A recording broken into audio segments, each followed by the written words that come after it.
la cortina y por supuesto ponemos en el graph el título de la editorial, que hoy le dimos un título particular: la inflación, a pesar del IPC. A pesar del IPC, y pese a quien le pese, en la pecera de la economía nacional pesan por sobre todas las cosas los pesos, que están apreciados con una apreciación cambiaria respecto del dólar, que no termina de tener el aprecio ni ponerle precio en función de lo que necesita la ciudadanía. Digo, no es una cuestión de crítica exhaustiva, ni mucho menos, sino que es fundamentalmente entender el peso que tiene el peso en los hombros de las personas que están por debajo de la línea de la pobreza, debajo de la línea de la indigencia, y también de aquellos que están sobre esa línea. Sobre esa línea que se mide como la clase media, que a medias llega también a cumplir con sus objetivos comerciales, a ellos también les remite la apreciación del peso, pese a quien le pese el IPC, que les está pesando porque el dólar no es competitivo. Y en la competencia de monedas en esta economía bimonetarista se terminan complicando cuando tienen que liquidar, porque terminan liquidados para cumplir con las obligaciones que tienen de cara a lo que viene en lo próximo. Y también a los que no tienen se les complica porque no pueden ayudar al próximo o al prójimo, para ser un poquitito más literal y etimológicamente hablando más correcto. Las personas de a pie, muy de a pie, que no les da ni para el combustible del auto, o mucho menos tuvieron que vender el auto o nunca pudieron comprar un auto, no pueden llegar a fin de mes. Y esto me transporta a hablar también del transporte, que no está medido en el IPC de la medida más correlativa, y que a pesar de las 2 décadas y media que tiene el IPC, continúa midiendo a las personas bajo la línea de la indigencia, bajo la línea de la pobreza o sobre ella. Creo que esta es la verdadera grieta, los que tienen versus los que no tienen y no les alcanza. Creo que es una grieta que no se puede sobrevolar, porque si estás por encima no la estás sobrevolando. Salvo el 1, el 2%, si querés, de la población argentina que pueden decir no voy a tener problemas casi nunca, a pesar de perder cientos de millones cuando la debacle económica y financiera impacta de lleno el Merval, el mercado de valores, el panel líder de la República Argentina. Se termina estrolando la economía individual de las personas, incluso la colectiva, porque si hablamos de transporte, el colectivo se ha transformado casi en un hito económicamente hablando bastante dificultoso, por lo menos para transportarte.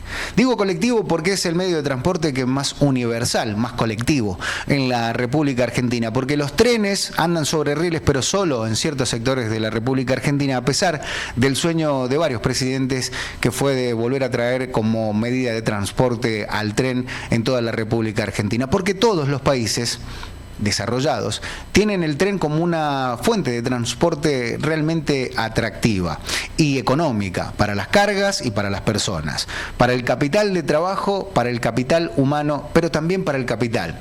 Aquello que es la materia prima o incluso el producto terminado, industrializado, se transporta de una manera más económica, más eficiente, pero quizás más lenta.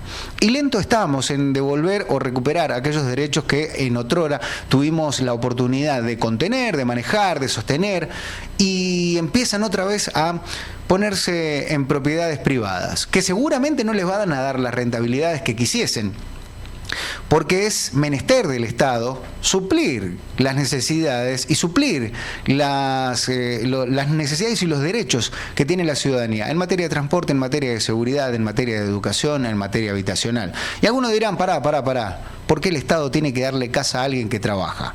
Porque las condiciones laborales no están dentro de las condiciones exactas. Y ahí me quiero poner, no como si yo fuera parte de una confederación, y mucho menos ser un general, ni mucho menos hablar de trabajo. Digo, parafraseando con la Confederación General del Trabajo, ni tampoco la CTA, sea más bien autónoma mi decisión o sea más bien de trabajador mi decisión de poder hablar de este tema. Lo cierto es que se viene un nuevo paro, que será antes del 10 de abril. Y ya lo decía Baglietto, era en abril, el sueño tímido de una Argentina que se una.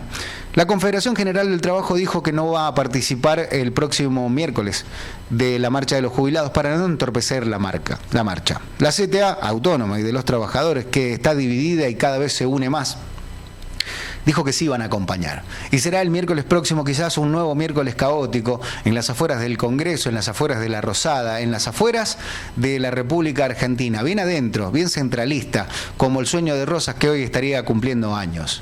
El restaurador de las leyes hoy no puede volver a restaurar, ni tampoco su espíritu nos llena de energía a aquellos que reivindicamos un poco la obra, con los errores, por supuesto, que tuvo ese gestor, de tener un país un poco más federal y que los unitarios unitariamente o unilateralmente tomen decisiones que afectan a los individuos de manera federal. Aquel que viva en un pueblito en el medio del interior, que le impacta al oriundo de Santa Rosa del Conlara, de Tilizará o de la Carolina, de la ciudad de San Luis, de la ciudad de Córdoba, de Rosario o en las principales urbes, como si fuera que estuviese viviendo en la capital federal dentro de la General Paz. Del otro lado de la General Paz hay mucho más, quizás no tanta cantidad de gente como en el AMBA, el área metropolitana de Buenos Aires, pero hay mucho más.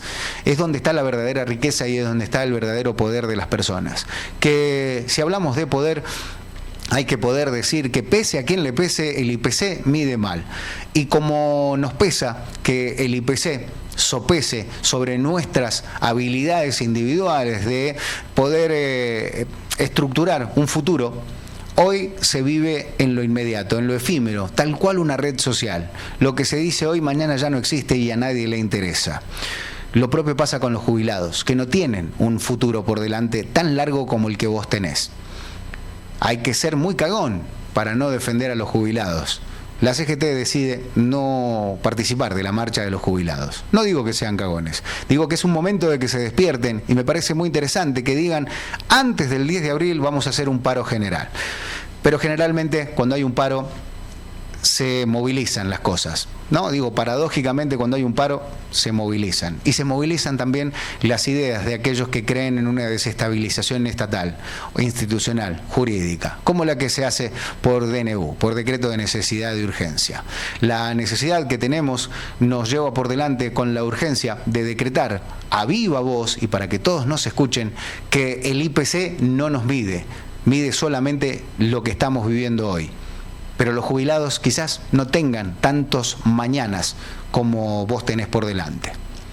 Siempre el futuro está por venir y ojalá tu porvenir sea el mejor que puedas obtener, en base a derechos, en base a reclamos revolucionarios o no tanto, pero que sean decisiones individuales que se sumen a una colectividad, porque no puede pagar el colectivo, porque así lo dice el IPC, aunque no mida el transporte.